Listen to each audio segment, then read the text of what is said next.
This is like seriously like Unhinged Theory 101. Like the missing person of the murder squad. Amaroth. There's a tower there. The least amount of screen time and almost the most amount of theories around that man. And is obviously a merman, half fish. That we can't have what we want because this is life, and when does an author ever like characters enough to let them live? Hi, welcome to this video. Okay, if you aren't up to date to the Crescent City series or the ACOTAR series or the Throne of Glass series, this is your time to click off, to go somewhere else if you don't want to be spoiled, because we're gonna talk about these series and the endings of where and the status of where they are now. I'll wait.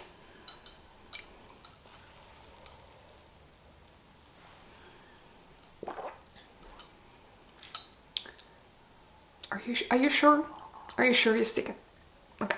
I mean, alright. Okay. Alright. Now that we've left the people who either want to be spoiled, I think that's the word, or have read all of the series, welcome. We're gonna talk about some of the crossover theories within the universe of Sarah J Maas. Because of the ending of House of Sky and Breath, we now know that Bryce is in Prythian, in the ACOTAR universe. They're all connected to one another. Crescent City is connected to ACOTAR, which means that they're all connected. They are able to be connected. Sort of. You know what I mean. And this is what's gonna happen. Firstly, I'm gonna I have so many theories. There are so many theories that I could impossibly put them all in the same video. I ended up just choosing, I think a lot of theories are ones that I have thought over when I couldn't sleep and when I finished the books. Is it possible that these theories have been mentioned before on social media? Definitely. We're gonna start off with one that I would love to tag, but I have to just tag most of book talk that revolves around the ACOTAR series, Crescent City series, because I have seen this one come by so many times. And that is the whole idea and mythology around Orion, which is Hunt's real name, full name, and how he gets told. You have to stay away from Bryce, and Orion in the mythology, Greek mythology, ends up blind, dead, whatever. We all know that Maas loves taking inspiration from different mythologies, fairy tales, retellings, all of that. We're all kind of in the fence, is he gonna pass away? Is he not gonna pass away? Is he gonna see the end of the series or not? Because he is her first proper love interest, and usually first love interests don't end well, especially not for main characters. I don't know, I see a 50-50 chance on it, because on one hand, first love interest usually doesn't end well. Then, on the other hand, she does only take inspiration from them, and she never really legitimately retells them. And also, this is very personal, I love the fact that Bryce and Hunt are chosen mates, and that also really works for them. I think it would be nice, because we're consistently told how rare it is to have mates, but she's throwing them out left and right. To me, mates just don't feel that special anymore. I'm oh, they're mates, naturally. I think we all expect Ezreal to just have a mate, and we're gonna learn that because all the characters are getting mates, even though it's super rare to find yours. So it just would be nice if Bryce and Hunt does stay together, and that being chosen mates can be just as powerful as actual mates. So I think solely for that reason alone, I would love for them to survive. Or for them to survive. I also recognize that we can't have what we want, because this is life. And when does an author ever like characters enough to let them live? Second one, I've written them down, people. Oh right, this is wholly different. Also, Greek mythology is the mythology of Theseus and Ariadne. Theseus is the son of Poseidon, who goes into the maze to defeat the Minotaur. And he survives due to Ariadne, who helps him with a red string that he can go and find his way back out of the maze and defeat the Minotaur. And then saves all the children and youth who are supposed to be killed by the Minotaur. Theseus, Therion, who kind of sold his soul to the Viper Queen and is now underground. Same, the maze was for the Minotaur, and kind of has to find his way out. Like, I think that's gonna be his main story in the next book, of how does he find himself out of the situation. And then we have the dragon, and she mentions, people ask her how it's her name, she's like, it's Ariadne, which is a chosen name. Like, that's not her actual name. It's like, no, it's an interesting name you've chosen. And she's like, So Therion, Theseus, Ariadne, I feel like she's gonna help him escape or get out of the maze, the underground, of the maze of the bond, of the contract that he has with the Viper Queen. Is he then gonna leave her high and dry on an island for Dionysus? I hope he better not. But I think it's a feasible possibility, because also Therion is obviously a merman, half fish. I don't know what it's called anymore. There's probably a name for it that they mentioned and I forgot. But I think that would be a really interesting story as well, to kind of see that slight retelling of a myth. The major one. We all know the Asteri.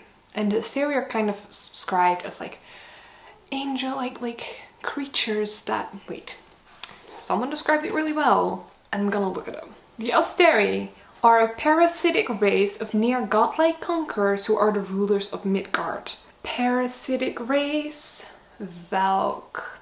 Like, it would be so good if the Valg would like sort of come back, because we can all say that like Maeve and Erwin were like just a taste of the Valg. Like, they weren't like the full species of the Valg. There are more like them. Like, I think they sort of mentioned that there are only like a few of the entirety of the Valg.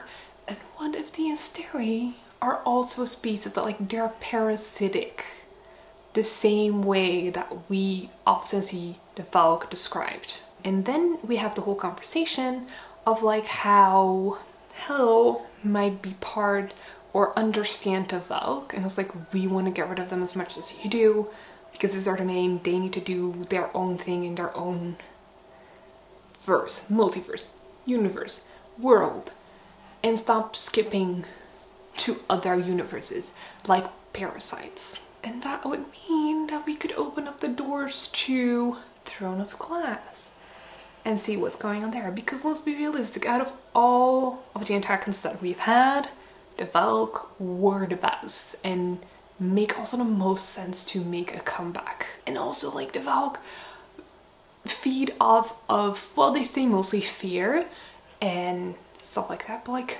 also life force. Think about Contain, like how she started losing, she stopped looking more dead than alive. And I think that there is like a certain version of life force, and also people needed to have powers. Like, if you didn't have any powers or abilities or magic in the Throne of Glass universe, then you weren't interesting for the Valg. Like, they did not care. And that's maybe because you don't have the like power what the Valg need to survive, the same way that like only people with powers are adding to the gates in the power system of Crescent City. Think about it. Think about it. So let's move over to some of the theories that I have surrounding Throne of Glass characters, because there isn't like very clear cut to me whether Throne of Glass is going to be involved into this. We obviously do get a mention of like a Fae world where Fae can fully transform into animal form, which we naturally know that in Throne of Glass they can. There is like obviously that way of like, okay, they're aware that this world exists and there might be some characters, mainly the witches. And I think that the witches that are in Crescent City are Crocians. And they might be, just might be from the frozen wastes, because, hear me out. Because you might think, what are we talking about here? I started thinking about this because we never hardly ever talk about it in Throne of Glass, about this part of Erilea? I don't know if that's how we say it. Okay, so look at, like, this is the whole map that we have. Here is the frozen waste. We also have the ruins of Morla. So obviously there were people there. And I think that maybe they found their way into Crescent City universe. Now, we're going to the second theory of, like, where's Vaughn? Because we hardly know anything about him. He never shows up. Like, the least amount of screen time and almost the most amount of theories around that man. In the book, and I don't know how far it's, like, I think he says, like, oh, I'm gonna go search north. I don't know if he necessarily means Terrassen, but also north. And, like, as we could see, the frozen wastes are also, like, north. Like, he isn't lying. And if you can work yourself around the blood oath and say, I'm just gonna look north,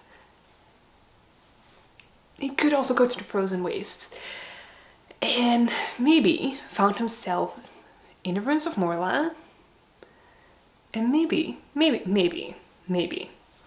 either in the Morla there is a way of getting out of it, or there is around the Tower of Amaranth? No. Amaroth. There's a tower there that's, like, similar to the other one. Morath. Oh, it's a similar tower or keep to Morath. Soldiers mentioned being really sick and had similar symptoms to Morath. Maybe he found his way through a gap in other universe there, or there is a way of Morla where he also found himself into another universe. This also, like, begs the question, where is Vaughn? Who is Vaughn? Is he, like, the missing person of the murder squad of the Asteri, where, like, the Hind and all the other ones are part of, and Hunt used to be part of? I don't know, are they actually over the Asteri? Anyways, the murder squad. Is he that person? Is he someone else? Is he even there? So, like, there's a lot of ways of where he might be. What I do think happened is that there maybe is something else there, and then they're asking for help, and then we see the witches, and then maybe Manon feels called or wants to help the witches in Crescent City, and goes out and checks it. And maybe she says, like, hey, we're dealing with the Valg again. Do I think that Aileen and Rowan will be fully involved in it? Not really. I think we can imagine, like, Aileen doesn't really have that much power anymore. I think they will take up a more advisory role, but will stay in their universe. If there are people that are gonna go along and might go to a different universe, I think it's gonna be Manon, Dorian, and Fenris. Like, I think Aileen and Rowan would be like, go find Vaughn, if we're talking about him. Or it's like, you go check out what's going on and report back, and then we can make a plan. I think that Dorian is like, hey, maybe I can help. He's got a lot of raw magic still in him. Like, I think at this point he has an excessive amount of magic. Like, yes, he lost something during the forging of the bird keys, but he still has a really deep well of raw magic, which is super rare. And then we come to, like, a small little theory, because Manon and Dorian, like, I do want to see them sort of end up together, but obviously we have the whole thing of immortality, mortality. Now, do I want Manon to give her immortality? Hell no. She's slaying. She is, like, the queen of the witches. Not at all. What I do think, this is, like, just an idea, is that they get to Crescent City and Dorian makes the drop and becomes immortal. I'm just saying, this is like a working theory in my mind, where it's like, I've been thinking about how they end up together, and I think that, like, obviously it don't necessarily happen that much. Like, there might be a romance, but then, like, they have to, like, break up because Dorian is like, I do need to, like, put my country first, and she's like, I'm gonna put my country first. They would not like put the other one above their job. For some reason, I always get that vibe from them. But, you know, if Dorian happens to make the drop and happens to, you know, become immortal, and maybe also fully realize what his power is and how deep that well for him is, like, maybe he's just as powerful as Bryce. Like, Bryce is one of the most powerful beings, and I think Dorian is a lot more powerful than we give him credit for at this point. Like, was he as powerful as Aileen? No. But is he powerful? Yes. Anyways, so they might end up together at the end of Crescent City series. And also Fenris will just be a joy. Fenris, I feel like you can put him anywhere and he will just be a complete joy. Just think about Fenris and being part of the friend pack, like meeting the friend pack. It would be a mess. It would be so messy. Or him meeting Cassian. Or like I'm on a roll here. Or Azrael being swept into like the whole Crescent City thing. He's a spy master, whatever. He's got like the shadow powers, and like people are like, okay, your powers won't draw that much attention there because there are more people who have it, and you can pretend to be part of this sort of fae folk. And then he's like, finally peace and quiet from Cassian, because you know how they probably are. And then like Fenris comes by and I was like, hiya. I'm just saying, it would be so funny. I'm already like thinking about so many ways that this could be like really well and funnily written. Anyways, if we're talking Throne of Glass, those three people, those are the ones that I have. So the last universe that we need to talk about is ACOTAR. I'm gonna try to go through the series a little bit faster because I have been talking for a while and all of the theories are halfway now being worked out while I'm talking to you guys. 1, Dusk Court, all the way north where the prison is. That's where the Dusk Court was. We've read about them in Silver Flames, and I think that those are the fae, or like a huge chunk of the fae that ended up in Crescent City, who've traveled there. The stars and stuff, like I think that they were the ones who traveled between worlds, in between universes. And I think that they were aware of that, and I think that maybe they closed off the Prythian world because they knew how many people wanted to go there, like what the Asteri are, and I think maybe those things, it was locked off.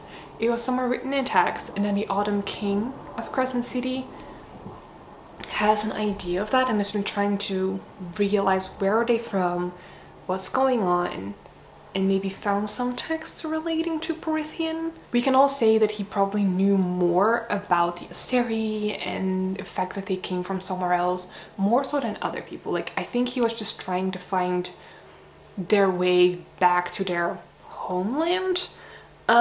Which also makes a very interesting case that people mentioned is that the Lady of Autumn, we don't know her name, but a lot of people are saying, like, seeing the theory that she's maybe a Danan? First I was like, that makes no sense, because isn't it a thing that like Rune looks like Reese? Oh my god.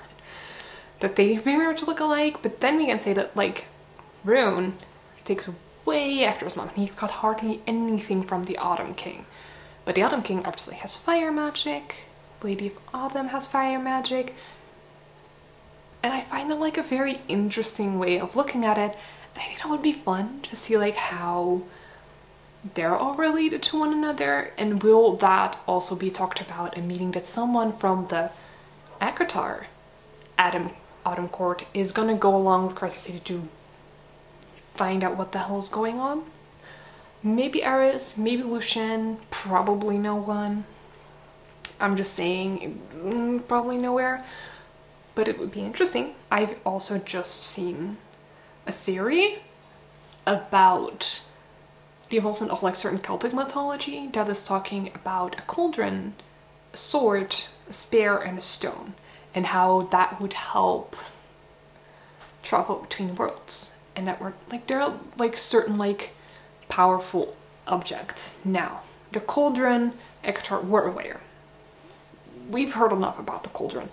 We have the sword, which the Star Sword that Bryce has, you have a spear and you think, never did we ever mention a spear. But what if we only talk about the pointy part of the spear, the tip of the spear, and we reforged it into a knife, like Truth Teller. And then we have the stone, and this person mentioned that, like, hey, at the point of Ramiel with the blood right, there is an obsidian stone, or a black stone with a black arch, that you need to something you get winnowed, transported out of the blood right. We also learn in Crescent City that obsidian, which is a black stone, can help you transport to other places. So maybe that all like connects with each other, and then like Ramiel might be the reasoning, the way back for Bryce to go back to Crescent City, but then with the help of some people from ACOTAR. And I think the ones that are gonna be like, do I think that Rhys or Farah are gonna be involved in this? No, I'm pretty sure they're just gonna stay in Prythian and they will advise on it. Who do I think will go with? I think Astral has a really high chance of going. Maybe Elaine. Like, it would be really interesting to see those two going together. And I think maybe Nestor, or like at least some of the Valkyrie. And also because of like the death robe that we're talking about, whether the death robe is going to be interesting for Crescent City or for a later war that's going to be reached in Prythian in later ACOTAR series. But there is something there. There's so many little nuggets of possible theories. Either Elaine might go along with her seer powers. It would actually be super interesting to see how that would go and see Elaine grow into her powers and learn more about that and just about Elaine herself, because honestly I think it would be really interesting for her to just do more than just sit in the background and be known to garden and bake, because let's be realistic, there's a lot more to people than two hobbies. I think there's a lot more to her, and it would be really interesting to get like a tip of the iceberg in like the Crescent City series, like the next book, and then fully later on in ACOTAR books. Mainly what we have to discuss is like, is this all gonna happen in the next book of the Crescent City series? Because what's the next book gonna be? Gonna be the House of Many Waters, or it's gonna be the House of Flame and Shadow? Given the fact that Flame and Shadow is like the book of like death, and like I feel like it makes sense for in the book that's focused on that house to then have the final battle. 3 is gonna be the House of Many Waters. Why do I think that? I think that because there's so many puzzle pieces right now, and there's so many ways that she has to write it for it all to fit together. I think it would be too much to have all those puzzle pieces working out and all these things that we have to tie together, and then also write about the final battle, like the big fight. In the next book, we're gonna see all the different parts that we have now running in Crescent City with like Rune and Hunt and everything. In the Asteri prison, we're gonna have Therion having to deal with the Viper Queen. We're gonna have Ethan dealing with like the whole Alpha and Wolf Pack situation. They're all gonna like make it ready for the fight against the Asteri, but like not fully fighting yet. I think that we're gonna have Bryce in the ACOTAR world talking about it and preparing for her fight with the Asteri and like trying to get back. Like, I think that's gonna be her main line.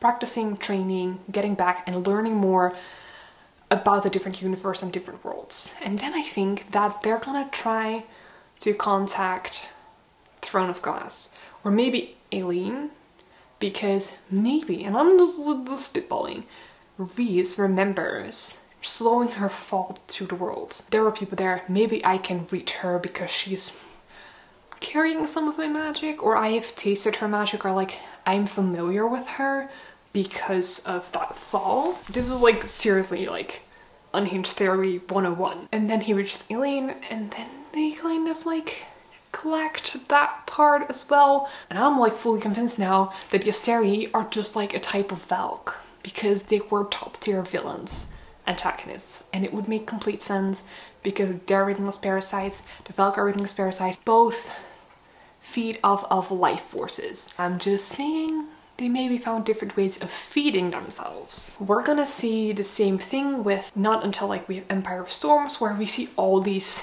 different little things connect together, like also Tower of Dawn. Let's not forget that book. It was a very important book and very important to the end of the series, because without Tower of Dawn, we would have never won in Kingdom of Ash. And I think that's what she's gonna do now, is gonna House of Too Many Waters, where we're gonna connect all these little lines and tidbits and nuggets that we've seen of information. Then in the fourth book, we're gonna have that final battle, like rallying it all together and fight against the Asteri or the Valg. That's what I think is gonna happen. This is my probably pretty long video about all of the different theories that we have that exist, and it's like nothing compared to what's out there. Let's not forget that. Yeah. If you have other theories, just leave them down below, because I do love to read them and I'm so interested in what you guys think is gonna work. So yeah. If you like this video and want to see more content like this, you can also subscribe down below, and then you can see more of my videos. I'll see you guys next time, and up until then, happy reading!